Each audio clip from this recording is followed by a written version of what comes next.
Well, hey friends, welcome back to Equipped for Worship. I'm your host, Chuck Harris, and I'm really glad you're listening today. Last episode, we began Season 3 by talking about something foundational, loving your people well. Not just a catchphrase, not as a leadership hack, but as the first and primary calling of a worship pastor and worship leader. We talked about shepherding, about the reality that worship ministry is not just about music, but about souls, about presence, about care. And today's conversation is what happens when that conviction collides with real life. Because the moment you start thinking pastorally about the room, you almost immediately run into a question that has caused more post-service conversations than we'd probably like to admit. How loud is too loud? This isn't a small question, and it's not a shallow one. Because volume touches bodies, emotions, memories, preferences, theology, and trust, all at the same time. So today, we're not going to rush this. We're not going to try to solve it in one episode. And we're not going to pretend this is only a technical issue. This is about how worship pastors shepherd people in shared space. Let's dive in.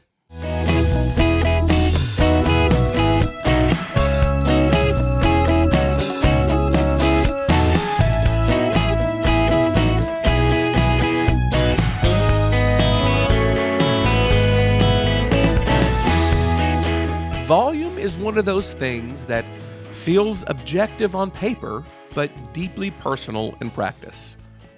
Sound waves don't have opinions. People do. And more importantly, people have histories. When someone says it's too loud, sometimes they're talking more about physical discomfort. That matters. God made us embodied people. Worship does not bypass the body. It moves through it. But very often, too loud is about orientation. It's about whether a person feels grounded or disoriented, included or pushed aside, invited or overwhelmed. For some, louder worship feels like freedom. For others, it feels like loss of familiarity, loss of control, loss of a worship environment that once felt safe and predictable. And that loss can feel spiritual, not just emotional. On the other side, when someone says it needs to be louder, that's rarely shallow either. Often it's about wanting to sing without fear, wanting the room to carry the voice, wanting to feel part of something larger than themselves. So here's the pastoral truth that's easy to forget. Most people speaking into volume conversations are trying to worship faithfully. They're not trying to undermine leadership. They're not trying to control the church. They're not trying to do anything other than stay connected. And worship pastors stand right in the middle of that tension. This is why volume conversations escalate so quickly, because they touch identity and belonging. And if we respond defensively, we don't just shut down a discussion, we erode trust. But if we respond pastorally, listening, asking questions, refusing to caricature, we turn conflict into care. Shepherds don't just move sheep. They read the flock.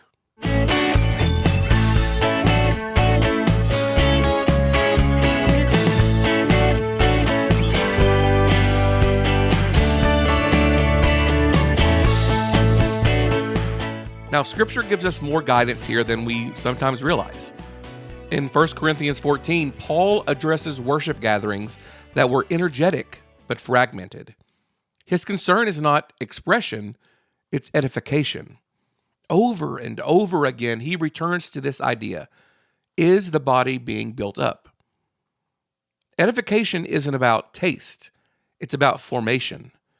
Worship shapes people, how they understand God, how they see one another, how they learn to participate in the life of the church.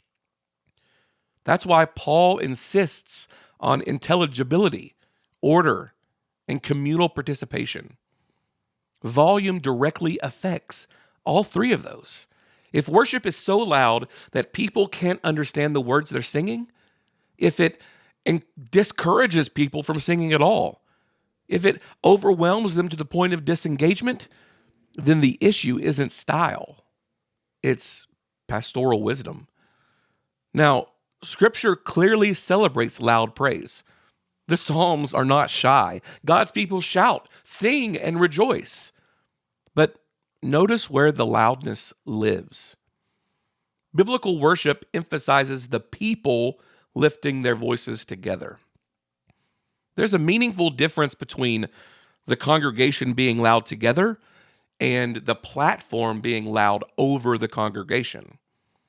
One forms a body, the other risks creating spectators. Romans 15 deepens this further. Paul calls leaders to bear with one another in love, not to assert freedom at the expense of unity. Now, that doesn't mean we freeze growth or avoid leadership, but it does mean we refuse to lead by force. Pastoral leadership says we walk together, not, you'll get used to it. So the theological question underneath volume isn't what level is right. It's how does this help the gathered body worship God together in truth and in love? That question slows us down. And that's usually where wisdom lives.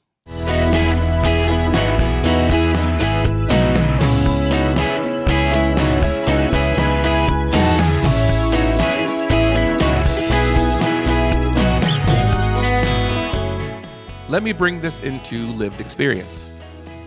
In our context here at First Baptist, I generally try to aim for our worship volume to land somewhere between 85 and 90 decibels during congregational worship and singing.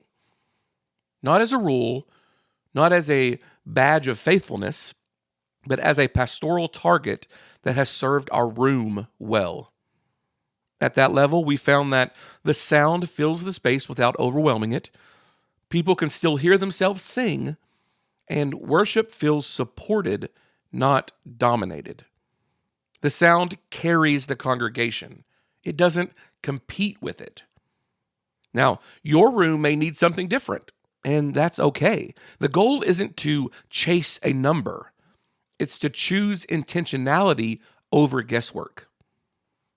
Sometimes measuring volume simply helps confirm what people are already experiencing. It gives language to conversations that otherwise feel emotional and vague. But volume is only part of the story. Often when people say, "It's too loud," what they really mean is, "I can't understand the words," or "everything feels muddy," or even, "it feels chaotic."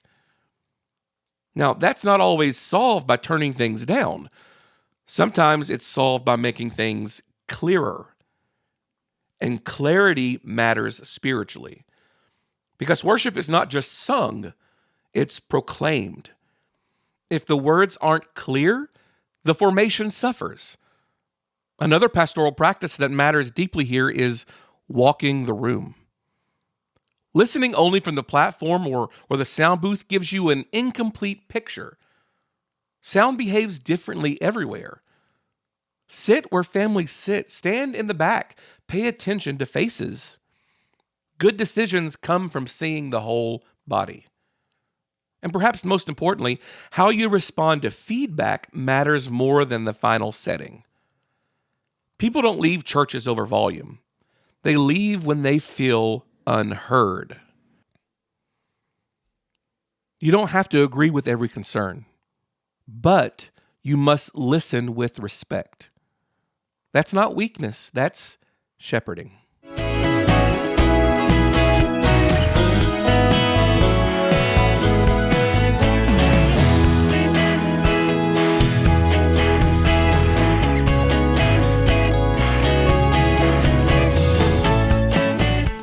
Let me close with this.